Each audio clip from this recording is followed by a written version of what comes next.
84일이 지나서야 겨우 국회가 문을 열었습니다. 국회 문을 열자고 릴레이 시위까지 했지만 거대 양당의 다툼 앞에 무력하기만 했습니다. 그래서 법률로 제정을 하고자 합니다. 무노동 무임금의 원칙을 적용해서 일하지 않으면 월급과 수당 등 어떠한 지원도 받지 못하게 하겠습니다. 국회의원에 대한 국민 소환제 역시 반드시 필요합니다. 일하지 않는 국회를 대한민국에서 영원히 퇴출시키겠습니다. 친애하는 국민 여러분, 저는 문재인 정부의 성공을 간절히 바랐습니다. 촛불 시민혁명의 영광을 실현해서 새로운 대한민국이 되기를 간절히 소망했습니다. 비록 정부 여당의 성공으로 야당의 입지가 좁아진다 하더라도 국민의 삶이 나아지기를 진심으로 원했습니다. 그러나 안타깝게도 현실은 그러지 못합니다. 올 1분기 우리나라는 10년 만에 마이너스 0.3%의 역성장을 기록했습니다. 세계에서 가장 빠른 저출산 고령은 늘 부족한 일자리, 갈수록 더 심해지는 양극화와 사회적 갈등까지 지금 우리는 유례 없는 총체적 위기를 맞고 있습니다. 외교는 어떻습니까? 남북관계의 진전은 이제 돌이킬 수 없는 역사적 흐름이 되었습니다. 북한 비핵화와 한반도의 항구적 평화를 위한 문재인 정부의 노력과 성과에 박수를 보냅니다. 그러나 미국의 방위비 증액 요구와 중국발 미세먼지, 그리고 최근 일본의 무역 보복 등 난관들이 여전히 산적해 있습니다. 안보는 더욱 심각합니다. 북에서 목소리 넘어와 셀프 신고를 하는데도 은폐와 축소에만 급급합니다. 대표 정책은 튼튼한 안보가 바탕이 되어야 하는데도 정작 그 기초는 온데간데 없습니다. 이것이 안타까운 대한민국의 현실입니다. 지금 대한민국의 모든 문제는 정치가 민생을 외면한 결과입니다. 존경하는 국민 여러분, 우리 정치가 바로 서기 위해서는 먼저 선거제를 개혁해야 합니다. 연동형 비례대표제는 국민이 투표한 대로 민심을 그대로 반영하고자 하는 선거제도입니다. 우리 정치를 한 단계 발전시킬 대안입니다. 그러나 지금 패스트트랙에 올린 개정은 한쪽짜리에 불과합니다. 이대로 국회의원 정수를 고정시킨 상태에서 비례대표 숫자만 늘린다면 농어촌 지역구는 큰 폭으로 줄어들게 됩니다. 실제로 지방 분권과 균형 발전에 심대한 위기로 작용할 것입니다. 무조건 비례대표제를 폐지하자는 한국당 제안 역시 한국당이 들어왔으면 것 같은데, 기득권 양당 체제를 유지 강화하고자 하는 꼼수에 불과합니다. 선거법 개정이 어렵게 선정된 만큼 우리 정치를 개혁하고 발전시킬과 동시에 지방균형 발전이 무너지지 않도록 해야 합니다. 또한 정치개혁에 있어 선거제 개혁과 분권형 제한은 따로 봐서는 안 됩니다. 한 사람에게만 권력이 집중되는 제왕적 대통령제의 한계를 벗어나야만 비대해진 행정부를 견제하고 전직 대통령의 구속 딜레이를 막을 수 있습니다. 권력은 나누어야 부패하지 않는 법입니다. 또한 개헌은 문재인 대통령의 공약이기도 합니다. 선거제 개혁과 분권형 개헌을 연계해서 정치개혁을 반드시 실현시켜야 합니다. 존경하는 선배 동료 의원들, 이명박 박근혜 정부는 국정을 농단하고 적폐를 쌓았으며 남북관계를 파탄내고 경제까지 망친 정부들이었습니다. 그런데 오히려 문재인 정부의 경제 성적이 경제까지 망친 이명박 박근혜 정부보다도 더 나빠지고 있어서 걱정이 만족하지 않습니다. 김대중 정권은 98년 수입 첫해 IMF 경제위기를 극복하다 마이너스 5.5%로 시작했습니다만 99년부터 2002년까지 연평균 8%의 경이적인 성장률을 보였습니다. 그러나 노무현 정권 들어 연평균 성장률이 4.7%로 낮아졌습니다. 이명박 정권 3.3%, 박근혜 정권 3.5%로 급격하게 추락했습니다. 문재인 정권 들어서는 이보다도 더 낮은 최근 2년간 2.9%를 기록하는 올해는 2% 초반에 머무는 사상 최악의 경제 성적표를 받을 것으로 예상되고 있습니다. 경제 정책의 실패입니다. 소득주도 성장의 의도는 이해할 수 있으나 방법이 완전히 틀렸습니다. 진정 소득을 늘리려는 감세를 해야 합니다. 지난 6년간 근로소득세의 수입은 2배 가까이 늘었습니다. 월급은 제자리인데 세금만 2배로 늘었습니다.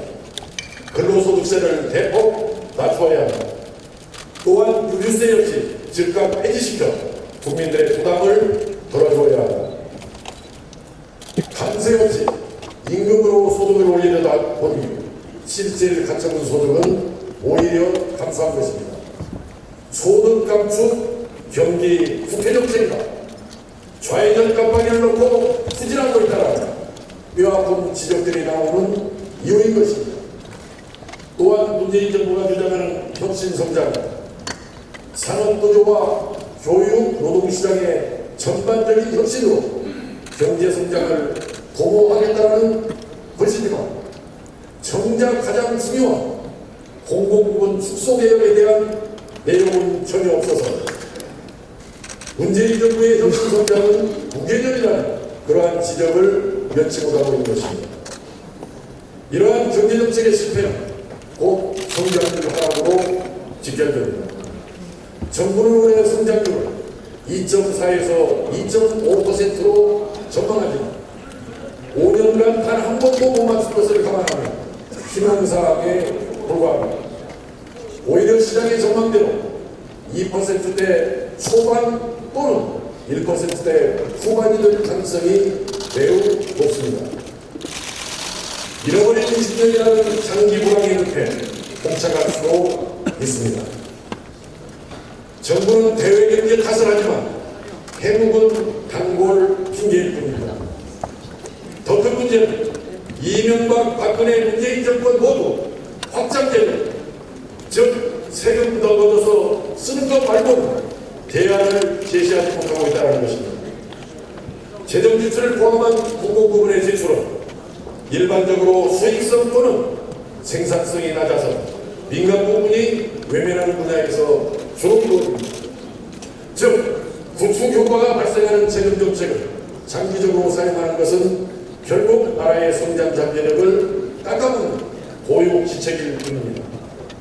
재정 건전성도 문제입니다. 정부는 국가 채무 비율이 40% 수준이라 괜찮다고 하지만 이는 향후 적자가 확실한 국민연금, 건강보험을 전혀 고려하지 않는 수치인 것입니다. 이미 국가부채는 1,700조를 돌파하여 공무원 국민연금의 중간부채는 매년 100조 원씩 늘고 있습니다. 결국 재정확장은 답이 아닙니다. 열이난다고 해서 해열지만 먹이는 것은 임시방편에 불과합니다.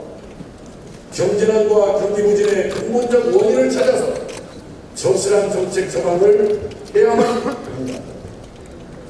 3당 교섭단체만 참여하는 경제 원탁 토론에는 아무런 의미도 없습니다. 또 다른 정쟁의장이 될 뿐입니다. 이보다는 정부와 5당, 전문가와 시민단체는 경제 구성원 모두가 참여해서 경제난의 원인을 정확하게 파악하고 구체적 대안을 마련하기 위한 경제 살리기 국민 참여 회의를 즉각 구성할 것을 강력하게 촉구합니다. 존경하는 국민 여러분, 우리 경제난의 해법을 DJ 로믹스에서 찾아야 합니다. 5년 안에만 극복해도 세계적 찬사를 받을 것이라고 단군일의 최대의 환란을 1년 만에 극복해내고 99년부터 2002년까지 연점균 8%가 넘는 경이적인 성장을 이룩한 그때의 정책을 되새겨야 합니다. 당시 DJ 정부의 핵심 정책은 공공부문 20% 감축이었습니다. 지금 필요한 정책이 바로 공공부문 축소 개혁입니다. 현재 우리나라 공무원은 170만 명입니다. 인건비로만 한 해 80조 원이 쓰이고 있습니다. 370조의 배치를 지닌 공기업 평균 연봉은 7,800만 원으로 일반 근로자의 2배 수준입니다. 부패지수는 OECD 최하위권이고 청와대를 비롯한 고위공직자 3명 중 1명은 강남 아파트를 보유하고 있습니다. 이러다 보니 청년 취업생, 취업준비생 3명 중 1명은 공무원을 준비하고 있습니다. 청소년들 장래희망 1순위 역시 공무원이 되어버렸습니다. 세계적 투자자 짐 로저스는 10대의 꿈이 공무원인 나라에는 투자할 매력이 없다라고 했습니다. 외국 언론에서는 한국에서 공무원 되는 것이 하버드 입학보다도 어렵다며 냉소하고 있습니다. 상황이 이런데도 정부는 공공부문 일자리 81만 개를 늘리겠다고 합니다. 공무원 17만 명을 신규 채용하겠다 합니다. 17만 명을 신규 채용하면 30년 근속 기준으로 연금까지 총 327조 원의 예산이 소요됩니다. 이 모두가 결국 세금입니다. 세금으로 성장시키고 세금으로 일자리를 만드는 것은 결국 미래를 팔아 현재를 사는 것입니다. 우리는 공무원을 늘리다 파탄 나버린 그리스 사태를 직시할 필요가 있습니다. 170만 공무원 중 30%인 50만 명을 감축해야 합니다. 또한 공무원연금을 대폭 줄이고 공기업 처우도 크게 줄여서 거품을 걷어내야 합니다. 그래야 우수한 청년들이 민간으로 진출하게 되고 경제가 선순환하게 됩니다. 그리고 여기서 확보한 지원으로 실업수당의 규모와 기간을 확대하고 재취업 교육을 내실화하는 사회 안전망을 촘촘하고 튼튼하게 구축해야 합니다. 나아가 이를 바탕으로 노동의 유연성을 높이는 노동개혁은 반드시 이루어야 합니다. 그래야 나라의 경쟁력이 살아나고 장기 불황의 늪에서 벗어날 수 있습니다. 국민 여러분, 공무원이 꾸민 나라에는 희망이 없습니다. 경제를 살리기 위해, 희망을 찾기 위해 늦었지만 지금부터라도 대대적이고 적극적인 공공부문 축소 개혁에 즉각 착수해야 합니다. 최저임금에 대해서 한 말씀 드리고자 합니다. 2년간 30%의 급격한 최저임금의 상승은 결국 서민의 일자리를 빼앗고 우리 경제를 힘들게 하였습니다.